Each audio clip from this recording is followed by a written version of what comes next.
Middle education हमेशा तगड़ा content देता है जो आपके एग्जाम के लिए काफी महत्वपूर्ण होता है। वीडियो गेन करता हूं एग्जाम के लिए ऑल द बेस्ट। खुश रहिए, पढ़ते रहिए, मुस्कुराते रहिए। पीडीएफ को डाउनलोड कीजिए, लिंक डिस्क्रिप्शन बॉक्स में दिया गया है। Welcome to middle education.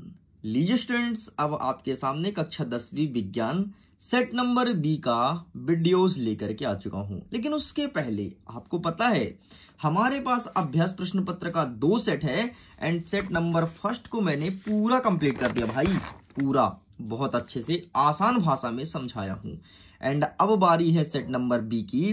तो चलिए आप सभी मेरे साथ जुड़ जाइए। और आपका एनर्जी लेवल कितना है, पढ़ने के लिए कितना एक्साइटेड हो तुम, फटाफट अपना एनर्जी लेवल कमेंट सेक्शन में लिखो। हमें बताओ कि 100 में से आपका एनर्जी लेवल कितना है।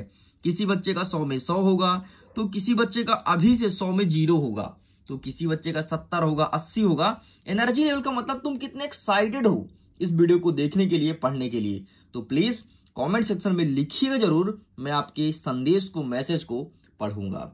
चलिए अब हम स्टार्ट करें। देखो 75 नंबर का पेपर रहेगा, बाकी कुछ इस प्रकार से पेपर देखने को मिलेगा। यह एक अभ्यास प्रश्न पत्र है, मतलब अगर आपने कुछ भी पढ़ाई नहीं किया है या फिर पूरी बुक को पढ़ चुके हो तो प्रैक्टिस कर सकते हो कि किस प्रकार से क्वेश्चंस आएंगे। लेकिन उसके पहले मैं एक चीज बता देता हूं, इनमें उन्हीं क्वेश्चंस को डाला गया है जो पिछले 4 साल से आपके परीक्षा में हर बार पूछे जाते हैं, चाहे त्रैमासिक हो, अर्धवार्षिक हो, वार्षिक हो, उन्हीं क्वेश्चन का समावेशन किया गया है।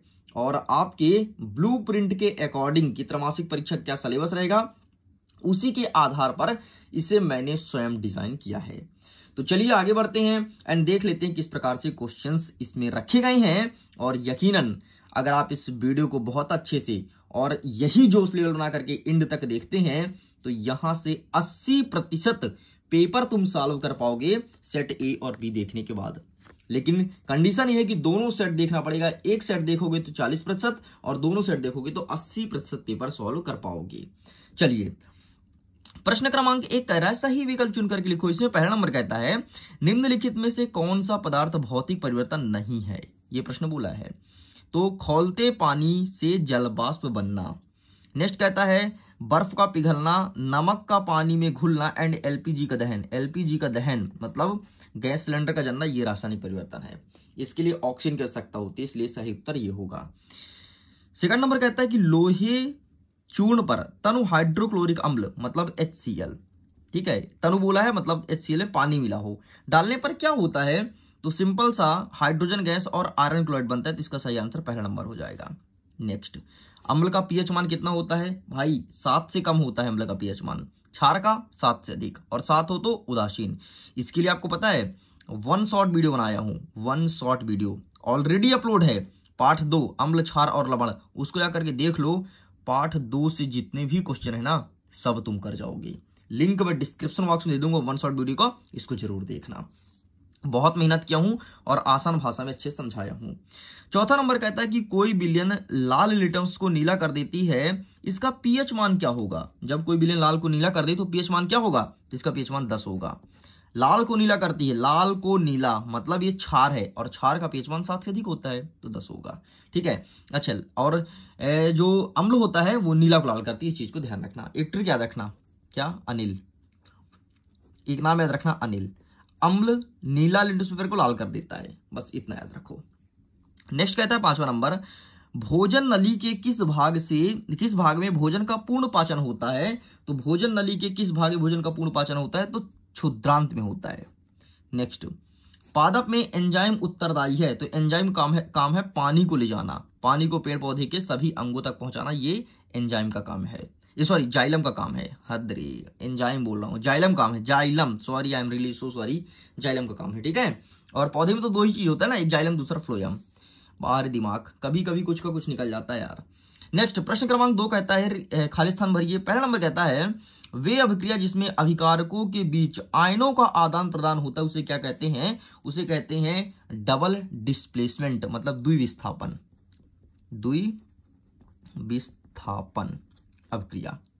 नेक्स्ट कहता है धात्विक ऑक्साइड प्रायः क्या होते हैं, जितने भी धात्विक ऑक्साइड होते हैं प्रायः क्षारीय होते हैं, तो क्षारीय ये लिखना है। नेक्स्ट जल एक डैश डैश ऑक्साइड है, तो जल एक कौन सा ऑक्साइड है, न्यूट्रल, उदासीन है, तो उदासीनी उदासीनी लिखना, ठीक है। जल एक उदासीनी ऑक्साइड है। क्षार लाल ड्रेस पेपर को क्या कर देता है, तो नीला करेगा ना भाई, 2 ही कलर का होता है, लाल नीला, लाल नीला, ठीक है। मछली का हृदय कितने कोष्ठ का होता है, तो 2 कोष्ठीय होता है। अच्छा, मनुष्य का हृदय कितने कोष्ठ का होता है, बताओ बताओ बताओ, 4 कोष्ठीय होता है ना। जितना मछली का हृदय है तो तुम्हारा हृदय और बड़ा है। अब तुम्हारा हृदय बड़ा है लेकिन तुम्हारा दिल बड़ा नहीं है। देखो अभी तक तुमने वीडियो को लाइक नहीं किया, देख लो वीडियो को इतने सारे बच्चे देख रहे हैं, लाइक किसने किया है, देख लो, खुद देख लो यार। तुम्हारा हृदय मछली से बड़ा है लेकिन लाइक करने में मछली से भी कम कंजूसी करते हो भाई, है ना। गलत बात है यार। मछली दिलेर होती है, बोलती है ले मुझे खा ले, है ना। वो जाल में फंसती है, बोलती खा ले भाई, तू खा ले, लेकिन तू लाइक नहीं कर सकता यार। तेरे लिए कितना मेहनत करता है मिडिल एजुकेशन। मिडिल एजुकेशन जानता है ना, रिजल्ट हमेशा टॉप में रहता है। उस बार का रिजल्ट देख ले भाई, 96% डिस्ट्रिक्ट टॉपर, एक नहीं 2-2 3-3 डिस्ट्रिक्ट टॉपर आपके इसी मिडिल एजुकेशन के यूट्यूब चैनल से। तुमको भी टॉप कराऊंगा यार, बस जुड़ी रहो, लाइक मार दो, ठोक दो लाइक, दोस्तों के साथ शेयर कर दो और अपने एनर्जी लेवल को बना के रखना, ठीक है। नेक्स्ट, हरे पौधे अपना डाइजेस्ट बनाते हैं। हरे पौधे अपने भोजन स्वयं बनाते हैं। जैसे तुम्हारी शादी नहीं हुई है, तुम्हारी उम्र हो गई है 30-32 साल, तुम शादी नहीं कर रहे हो, तुम भी अपना भोजन स्वयं बनाओगे, है ना। ठीक है, ऐसे हरे पौधे बनते हैं। चलो प्रश्न क्रमांक 3, पहला कहता है मिश्र धातु, तो इसका मिला दो कांसा है। मिश्र धातु पीतल और तांबा से मिलकर के बनता है, ठीक है, कांसा। मास्टर ग्रंथि, मास्टर साहब पीयूष को बोलते हैं। कहां गए पीयूष, पीयूष पीयूष, ये है पीयूष, पीयूष के साथ मिला दो, मास्टर साहब है पीयूष। नेक्स्ट कहता है नरयुग्मक, तो इसका सही आंसर हो जाएगा शुक्राणु, ठीक, नरयुग्मक शुक्राणु है। नेक्स्ट लिंग गुणसूत्र, तो इसका सही आंसर हो जाएगा, लिंग का निर्धारण करता है लिंग गुणसूत्र, तो ये हो गया। अभिसारी लेंस, तो इसका सही आंसर हो जाएगा उत्तल लेंस, उत्तल लेंस को अभिसारी लेंस के नाम से जानते हैं। एंड नेक्स्ट कहता है विद्युत धारा का मान, तो इसका सही आंसर हो जाएगा अमापी, ठीक, तो ये हो गया 6वां नंबर। लो ये कंप्लीट। नेक्स्ट कहता है सत्य और असत्य को लिखो। मनुष्य में दोहरा परिसंचरण तंत्र होता है क्या, हाँ जी बिल्कुल सत्य है। नेक्स्ट कहता है अवतल दर्पण में बनी प्रतिबिंब सदैव वास्तविक होती है, नहीं रे, अवतल दर्पण में जो प्रतिबिंब बनती है वो वास्तविक नहीं होती, वस्तु से बड़ी होती है ना। और इसका काम ना दाढ़ी बनाने के लिए करते हैं, क्योंकि दाढ़ी जो छोटे छोटे होते हैं बड़े बड़े दिखते हैं अवतल दर्पण पे। और जब तुम कभी अपना शकल देखोगे ना अवतल दर्पण पे, तो अरे बाप रे, तुम्हारा इतना छोटा शकल इतना बड़ा दिखेगा, बड़ा नारियल की तरह, ठीक। लेंस की क्षमता को डायरेक्टर से मापते हैं, हाँ जी सही है। नेक्स्ट कांच का अपवर्तनांक 1 से कम होता है, नहीं रे, इसका कोई अपवर्तनांक नहीं होता, ठीक, तो ये गलत हो जाएगा। नेक्स्ट निकट की वस्तुओं को ठीक से नहीं देख पाना निकट दृष्टि दोष कहलाता है, नहीं रे, इसे कहते हैं दूरदृष्टि दोष, है ना। नेक्स्ट मनुष्य अपना भोजन स्वयं पकाता है इसलिए उत्पादक है, नहीं, मनुष्य उत्पादक थोड़ी ना है, मनुष्य तो सारा राक्षस है, सर्वहारी में आता है यार। पहला उत्पादक हो गया, जैसे हरे पेड़ पौधे हो गए, टिड्डे। उत्पादक ये नहीं कहलाता जो अपना भोजन स्वयं बनाए, उत्पादक उसे कहते हैं जो मिट्टी से उत्पादन हो भाई, उसे कहते हैं उत्पादक, ठीक, तो ये आपको लिखना है। प्रश्न क्रमांक 5 कह रहा है एक वाक्य में उत्तर दीजिए। फ्रिज तथा अग्निशमन में उपयोगी कार्बन का नाम बताओ, तो CFC, क्लोरोफ्लोरोकार्बन, इसका यूज होता है फ्रिज में। आपको पता है बहुत हानिकारक होता है, ओजोन परत को यही होल कर रहा है ना। नेक्स्ट पौधे अपना भोजन किस प्रक्रिया द्वारा बनाते हैं, प्रकाश संश्लेषण, इंग्लिश में कहते हैं फोटोसिंथेसिस, है ना। क्या सड़ा सा प्रश्न पूछता है यार। नेक्स्ट नेत्र के किस भाग पर वस्तुओं के प्रतिबिंब बनते हैं, तो रेटिना पर बनता है। जो कुछ तुम देख रहे हो रेटिना की सहायता से देख रहे हो। अगर तुम्हारे आंख का रेटिना निकाल दो ना, तो तुम बोलोगे अरे बाप रे कुछ नहीं दिख रहा, यहाँ तो सब अंधला मंधला दिख रहा है ना। क्या कारण है कि खतरे की सिग्नल का प्रकाश लाल रंग का होता है, क्योंकि लाल रंग में ना प्रकीर्णन सबसे अधिक होता है। मतलब ऐसा है कि अगर किसी व्यक्ति के आंख में कम दिख रहा है, वो भी लाल रंग को देख के जान जाएगा, इसलिए लाल रंग को रखा गया। इस चीज को ध्यान रखना भाई, होता है यार। उम्र के साथ आंखों में परिवर्तन होना फिक्स है। जैसे अभी आप लोग को चश्मा लग रहा होगा, है ना। जैसे भाई मुझे तो लग रहा है चश्मा, मैं चश्मा पहनता हूँ, ठीक है, मैं अपना चश्मा दिखा सकता हूँ अगर कोई देखना चाहता है तो, ये ठीक। तो अभी चश्मा पहन के ही वीडियो शूट कर रहा हूँ, बाकी ऐसा भी नहीं चश्मा नहीं लगा तो भी काम चल जाता है ना। चलिए नेक्स्ट कहता है कि दर्पण का सूत्र क्या होता है, तो मैं यहाँ पे लिख दूं बेटा 1/f बराबर 1/u, ये बराबर, ठीक है, u प्लस 1/v, ये होता है आपके दर्पण का सूत्र। नेक्स्ट कहता है कि हरे पौधे की पत्तियां पाए जाने वाले वर्णक का नाम बताओ, तो क्लोरोफिल, है ना। क्लोरोफिल को उपस्थित में पढ़े होगे हरे पत्तियों में। अच्छा आपको पता है पत्ती का रंग हरा क्यों होता है, क्लोरोफिल का नहीं हरा होता है। जिस दिन पत्ती में क्लोरोफिल ना होना तो पत्ती का रंग हरा हो ही ना, पीला हो जाए, नीला हो जाए। कभी कभी आम का पीला पत्ता देखे होगे, उसमें क्लोरोफिल नहीं होता, इसलिए इसका रंग पीला हो जाता है। चलिए, तो यहां तक हमने कंप्लीट कर दिया। आगे बढ़ते हैं प्रश्न क्रमांक 6। छठवां नंबर कहता है निकट दृष्टि दोष किसे कहते हैं, इसे उत्पन्न होने के कारण तथा निवारण बताना है। तो आइए मैं आपको दिखाता हूं निकट दृष्टि दोष। ये लिखा है, जब निकट की वस्तु स्पष्ट रूप से दिखाई देती है किंतु दूर की वस्तु स्पष्ट दिखाई नहीं देती, इसे निकट दृष्टि दोष कहते हैं। ठीक है, ये देखो यहां पर क्या लिखा था, निकट की वस्तु ठीक से नहीं देख पाना, नहीं, गलत है। निकट की वस्तु ठीक दिखाई दे और दूर की नहीं, उसे कहते हैं निकट दृष्टि दोष। यहां पर आपने देख लिया, ठीक, ये है निकट दृष्टि दोष। चलिए नेक्स्ट क्या कहता है इसके अथवा में, दूर दृष्टि दोष किसे कहते हैं, तो ये रहा दूर दृष्टि दोष। जब दूर की वस्तु स्पष्ट, अरे देखो यार नाम क्या लिखा है, दूर दृष्टि दोष, तो दूर की वस्तु स्पष्ट दिखाई दे, है ना। आपको पता है दूर दृष्टि दोष होता है जब आपकी एज 45-50 हो जाएगी तो आपको दूर दृष्टि दोष होगा, लेकिन अभी के जो छोटे बच्चे होते हैं उनको होता है निकट दृष्टि दोष। ठीक, तो जब दूर की वस्तु स्पष्ट दिखाई नहीं देती है और पास की वस्तु तो बढ़िया दिखाई देती है, उसे कहते हैं निकट दृष्टि दोष। चलो भाई ये भी अच्छा, जिसको दूर और पास दोनों को ना दिखाई दे उसे कहते हैं जरा दृष्टि दोष, और ये बुढ़ापा में होता है। नेक्स्ट 7वां नंबर, प्रकाश का प्रकीर्णन किसे कहते हैं, प्रकाश का प्रकीर्णन क्या है, तो इसको भी दिखा देता हूं। ये है, वायु की उपस्थिति, धुआं एवं धूल के कण के कारण प्रकाश के विभिन्न रंग वायुमंडल में बिखर जाते हैं, इस घटना को ही प्रकाश का प्रकीर्णन कहते हैं, है ना। किसके कारण, धूल और धुआं के कण के कारण वायुमंडल में बिखर जाना मतलब छिटक जाना, इसे कहते हैं प्रकाश का प्रकीर्णन, और इसी के कारण आकाश का रंग हमें नीला दिखाई देता है। वर्ण विक्षेपण किसे कहते हैं, समझाइए। तो आइए इसे भी देखते हैं। वर्ण विक्षेपण ये रहा, वह प्रकाशीय घटना जिसके अंतर्गत प्रकाश के विभिन्न अवयवी रंगों के विभिन्न विचलन कोण होने के कारण श्वेत प्रकाश विभिन्न अवयवी रंगों में विभक्त हो जाता है, इसे कहते हैं वर्ण विक्षेपण। चलो, आकाश का रंग नीला क्यों दिखाई देता है, तो प्रकाश का प्रकीर्णन के कारण। ठीक है, अब इसको मैंने दिखाऊंगा। सूर्योदय और सूर्यास्त के समय सूर्य रक्तभ क्यों प्रतीत होता है, मतलब तुम कभी देखे होगे जब सूर्योदय और सूर्य अस्त होता है, मतलब सूर्य निकलता है और डूबता है, तो आपको सूर्य एकदम लाल लाल लगता है, आग लग गया सूरज में, है ना। तो रक्तभ क्यों दिखाई देता है, इसका आंसर आप हमें देंगे कमेंट सेक्शन में। यह आपके लिए एक गृह कार्य है। चलिए प्रश्न क्रमांक 9 का देख लेते हैं। मानव नेत्र का नामांकित चित्र, ये देख लेते हैं, फिर करते हैं अभी वीडियो को पॉज। ठीक, तो ये देख लो चित्र। हमारा प्रश्न कहता है कि तारे क्यों टिमटिमाते हैं, सचित्र वर्णन कीजिए। चित्र के साथ बोला है, तो देखो यार आसान भाषा में समझो। आपको पता है ना कि हमारे पृथ्वी के ऊपर वायु है और वायु की कई सारी परतें हैं। तो जैसे ये हमारा पृथ्वी हो गया, ठीक है, गोला गोला, और इसके ऊपर ये वायु हो गया, ये वायु, ये वायु, ये सभी परतें हैं। कहीं पर वायु के कण बहुत पास पास होते हैं, इसे कहते हैं सघन। ठीक, कहीं पर वायु के कण अत्यंत दूर दूर होते हैं, तो इसे कहते हैं विरल। और ऐसे ही परतें बनी हुई है वायु की।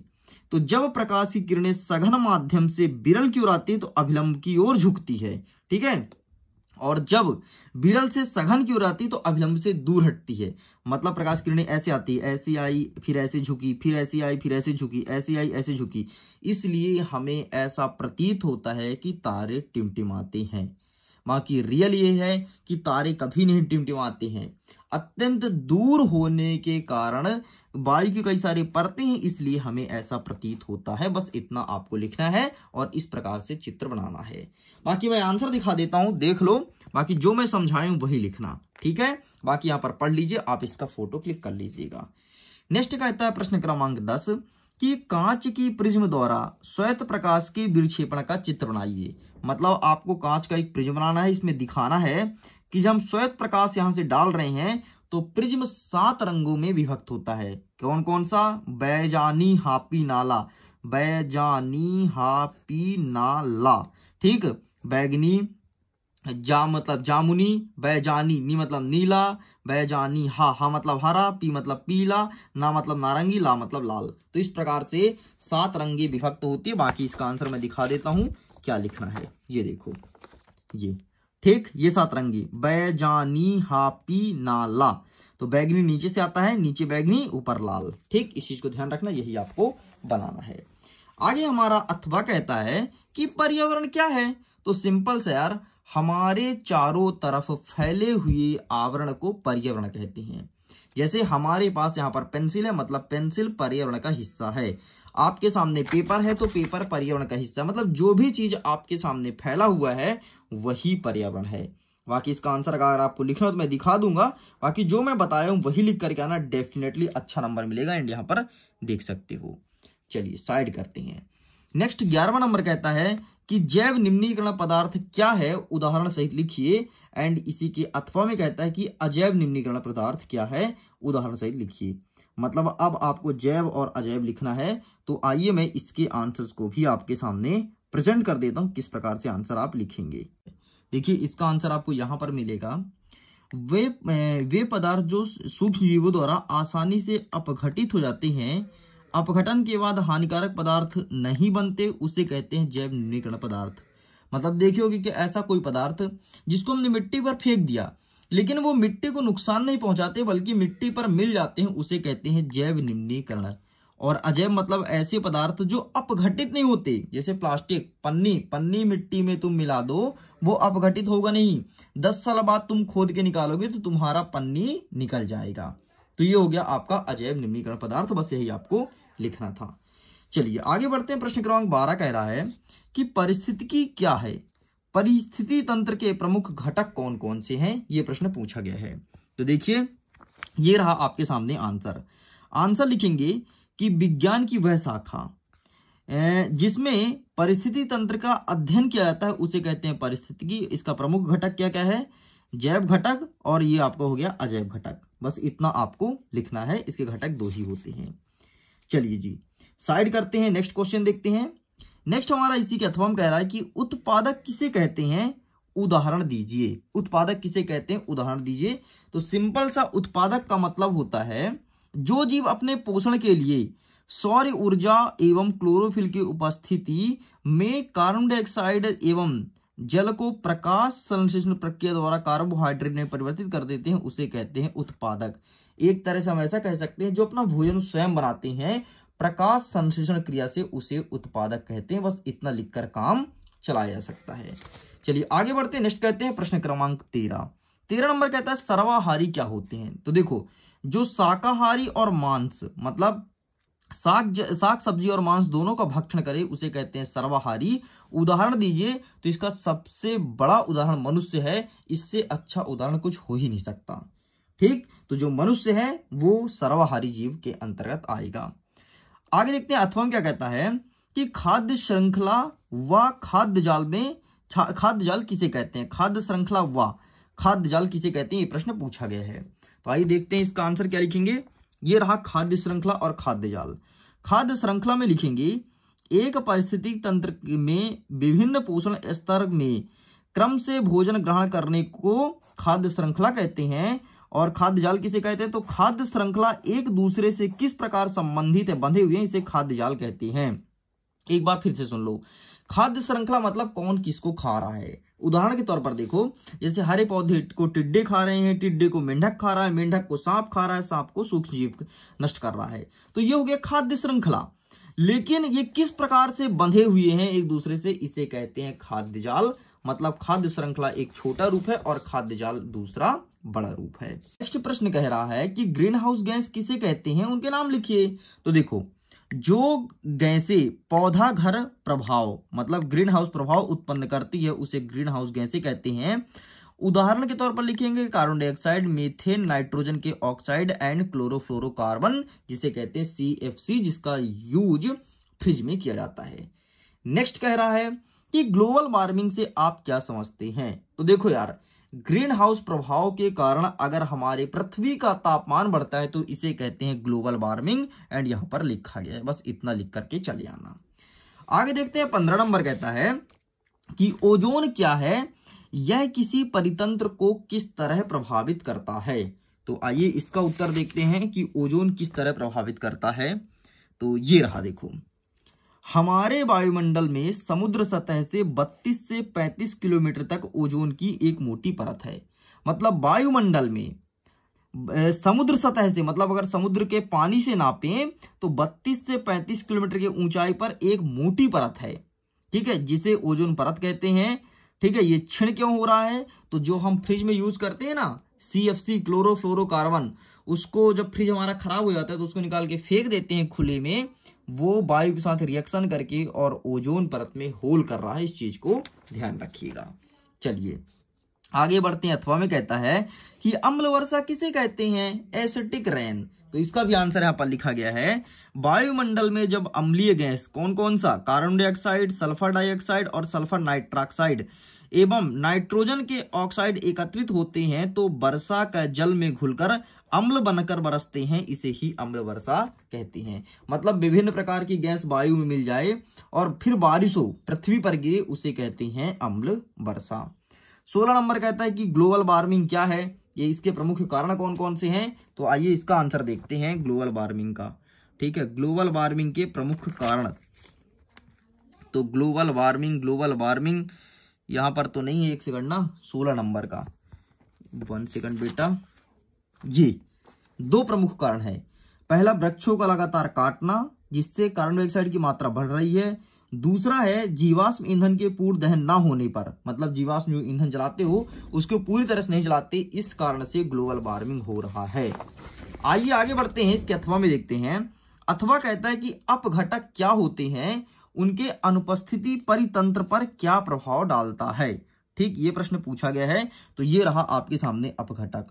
वे सूक्ष्मजीव जो जंतुओं एवं वनस्पतियों के अवशेषों, मृत शरीरों एवं जैव अपशिष्टों का साधारण अकार्बनिक यौगिकों में अपघटन करके पौधे के लिए उपयोगी बनाता है, उसे कहते हैं अपघटक। एंड इस प्रकार से आपको नीचे लिखना है। आगे बढ़ते हैं, प्रश्न क्रमांक 17। उपभोक्ता किसे कहते हैं, उदाहरण दीजिए। आइए देखते हैं उपभोक्ता वाला। ठीक, तो इसका आंसर आपको मिलेगा ये यहाँ पर। उपभोक्ता किसे कहते हैं?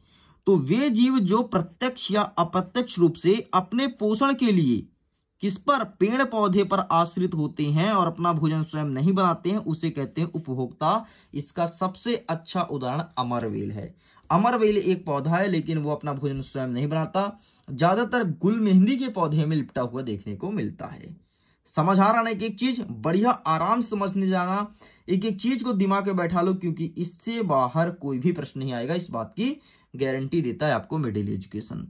नेक्स्ट, इसके अथवा में कहता है कि स्पष्ट दृष्टि की न्यूनतम दूरी कितनी होगी? तो भाई साहब 25 सेंटीमीटर। 25 सेंटीमीटर है स्पष्ट दृष्टि की न्यूनतम दूरी। इस प्रश्न को बहुत ज्यादा 1 नंबर में देखे जाने की संभावना है, इस चीज को ध्यान रखेंगे। 18 नंबर कह रहा है कि किसी अंतरिक्ष यात्री को आकाश नीला की अपेक्षा काला क्यों प्रतीत होता है? आपने सुना होगा कि आकाश का रंग हमें नीला दिखाई देता है, क्यों? तो आप लिखते हो कि प्रकाश के प्रकीर्णन के कारण। लेकिन जब अंतरिक्ष यात्री अंतरिक्ष में जाता है तो आकाश उसे काले रंग का दिखाई देने लगता है, क्यों? जरा देखना। अंतरिक्ष यात्रियों को आकाश नीले की अपेक्षा काला प्रतीत होता है क्योंकि अत्यधिक ऊंचाई पर वायुमंडल की अनुपस्थिति में प्रकाश का प्रकीर्णन नहीं होता है। अगर प्रकाश का प्रकीर्णन होता तो उसे किस रंग का दिखाई देता? नीला रंग का।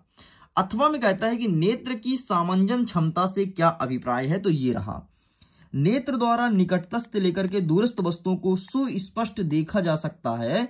यह नेत्र लेंस की फोकस दूरी का समायोजन करने से संभव होता है, इसे ही समायोजन क्षमता कहते हैं। इतना लिखेंगे।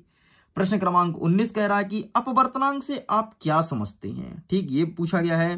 तो ये रहा आपके सामने, अपवर्तनांक से क्या समझते हैं, इसका स्क्रीनशॉट ले लो। नेक्स्ट, इसके अथवा में कहता है कि वायु में गमन करती एक प्रकाश किरणें जल में तिरछी प्रवेश करती है। क्या प्रकाश किरण अधिगम की ओर झुकेगी अथवा अविलंब से दूर हटेगी? प्रश्न बहुत कठिन दिया है लेकिन उत्तर इसका उतना ही सरल है, देख लो। वो अविलंब की ओर मुड़ जाएगी, बस इतना आपको लिखना है। साइड करते हैं। नेक्स्ट, प्रश्न क्रमांक 20 कह रहा है कि एक आपतित किरण समतल दर्पण पर 30 डिग्री का कोण बनाती है तो परावर्तन कोण कितना बनेगा? यार तुमने परावर्तन कोण के नियम का दूसरा पॉइंट तुमको यदि याद होगा तो ये था कि आपतन कोण का मान परावर्तन कोण के मान के बराबर होता है। और पहला पॉइंट ये था, नहीं सॉरी, पहला पॉइंट था और दूसरा पॉइंट ये था कि आपतित किरण अविलंब और परावर्तित किरण एक ही तल पर स्थित होती हैं। प्रकाश के परावर्तन का नियम याद करो। तो क्या कहता है? आपतन कोण का मान परावर्तन कोण के मान के बराबर होता है। जब आपतित किरण 30 डिग्री का था तो परावर्तित किरण भी 30 डिग्री का होगा। इस चीज को ध्यान रखना। बाकी हम आंसर दिखा देते हैं, 2023 में पूछा जा चुका है। चलिए आगे अथवा कहता है कि पाचक एंजाइम का क्या कार्य है। हमें कार्य बताना है पाचक एंजाइम के। तो आइए इसके लिए हम आपको ले चलते हैं बुक में, एंड बुक में आंसर दिखा देते हैं। ये रहा आपके सामने पाचक एंजाइम के कार्य। ठीक है, ये पाचन में मदद करता है, प्रोटीन को अमीनो अम्ल, कार्बोहाइड्रेट को ग्लूकोज में तथा वसा को बसीय अम्ल तथा ग्लिसरॉल में तोड़ देता है। बस इतना आपको लिखना है। आगे बढ़ते हैं प्रश्न क्रमांक 21 नंबर कहता है कि हमारे शरीर में वसा का पाचन कैसे होता है, यह प्रक्रम कहां होता है ना। प्रोसेस कैसे होता है ये पूछा है, और कहां होता है ये भी पूछा है। तो ये रहा आपके सामने आंसर। देखिए सबसे पहले वसा का पाचन तो क्षुद्रांत में होता है। और कैसे होता है, देखो वसा के पाचन के लिए यकृत तथा अग्नाशय से स्त्रवण प्राप्त होता है।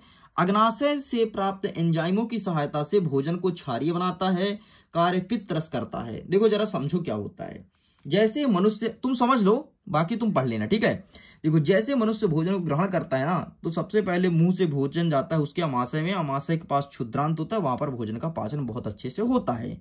ठीक है, सबसे पहले भोजन लार के द्वारा भोजन लसलसा बनता है ताकि तुम्हारे पाचन में आसानी हो। उसके बाद यहाँ पर एक अम्ल डाला जाता है HCl, जो कि पेट में होता है, जिसे कहते हैं हाइड्रोक्लोरिक अम्ल। वो भोजन को अम्लीय बनाता है। ठीक है, पित्त रस उसे रिलीज करता है और अम्लीय बना करके और छोटे छोटे गोलियों में तोड़ देता है भोजन को, और भोजन का पाचन स्टार्ट हो जाता है। इस प्रकार से भोजन का पाचन होता है। नेक्स्ट इसी के अथवा में कहता है कि स्वपोषी पोषण किसे कहते हैं। नाम से स्पष्ट है, स्वपोषी मतलब ऐसा कोई व्यक्ति, ऐसा कोई जीव जंतु जो अपना भोजन स्वयं तैयार करता हो, उसे कहते हैं स्वपोषी। अपना भोजन स्वयं बना, देख लो। और नीचे विषमपोषी भी लिखा है, मतलब जो दूसरे पर आश्रित होता है। ठीक है, 22वां नंबर कहता है कि मानव के श्वसन तंत्र का स्वच्छ व नामांकित चित्र बनाइए। तो आइए हम चित्र से भी रूबरू कर देते हैं ताकि आपको दिक्कत ना जाए। देखिए स्टूडेंट, इन सभी क्वेश्चंस को अच्छे से प्रिपेयर करना, बार बार बोल रहा हूं, अच्छे से प्रिपेयर कर लेना। 101% एग्जाम में देखने को मिलेगा। ये रहा मनुष्य का श्वसन तंत्र, चित्र को अच्छे से प्रिपेयर कर लीजिए। आगे इसी के अथवा में कहता है कि मानव हृदय द्वारा रक्त संवहन की प्रक्रिया समझाइए। मतलब मनुष्य के शरीर में खून किस प्रकार से भागता है, ये पूरा लिखा गया, इसे एक बार रीड कर लीजिएगा प्लीज। नेक्स्ट हमारा अंतिम प्रश्न 23वां नंबर, पौधे की वृद्धि में मृदा की क्या भूमिका है। मिट्टी किस प्रकार अपनी भूमिका अदा करता है पौधे को बढ़ाने में। एंड इस प्रश्न का उत्तर मैं चाहता हूं आप लिखिए कमेंट सेक्शन में। जो स्टूडेंट सही आंसर देगा मैं उसको हार्ट दूंगा, ताकि मुझे पता तो लगे कि आप लोग पढ़ाई कर रहे हैं। ठीक है, तो प्लीज स्टूडेंट इसका आंसर अटेंड जरूर करना। अगर मेरे से आपको लाइक चाहिए तो मैं अपने ऑफिशियल आईडी से आपको हार्ट दूंगा। नेक्स्ट इसके अथवा में कहता है कि नेफ्रॉन की संरचना व कार्यविधि बताना है। तो आइए हम दिखा देते हैं नेफ्रॉन की संरचना और कार्यविधि। नेफ्रॉन ना, ये रहा भाई साहब, नेफ्रॉन की संरचना इस प्रकार से होता है। चित्र को देख लेना, एग्जाम में देखने को मिल सकता है। एंड कार्यविधि तो यहाँ पर नहीं लिखा है। ठीक, तो इस प्रकार से नेफ्रॉन की संरचना आपको दिखा दी गई है। मैं उम्मीद करता हूँ वीडियो काफी पसंद आया होगा। अगर सचमुच वीडियो पसंद है तो वीडियो को लाइक करिए, अपने दोस्तों के साथ शेयर कीजिए। पहली बार है चैनल को सब्सक्राइब करके रखिएगा। पीडीएफ को डाउनलोड करना है, लिंक डिस्क्रिप्शन बॉक्स में है। टेलीग्राम से भी आप पीडीएफ को डाउनलोड कर सकते हैं। वीडियो को एंड करता हूं। एग्जाम के लिए ऑल द बेस्ट।